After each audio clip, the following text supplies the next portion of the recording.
صهيب، حمام بري عادي، بس اليوم ده كان أغرب يوم في حياتي. سيدنا إبراهيم عليه السلام ناداني، ومش لوحدي، كان معايا ريحان، طاووس بري ريشه يلمع كأنه لوحة، غراب، كنان ساكت بس عيونه شايفة كل حاجة، رعد، ديك بلدي صغير بس صوته يرج الجبل. سيدنا إبراهيم دبحنا، قطعنا، وزعنا على الجبال، الله، لكن فجأة ندانا بصوت يهز الأرض: سهيب، كنان، ريحان، رعد.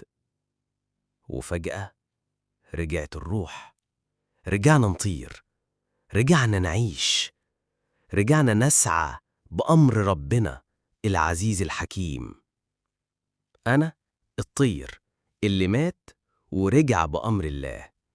وإنت، هل قلبك اطمن؟ لو عجبتك القصة اكتب لنا في التعليقات.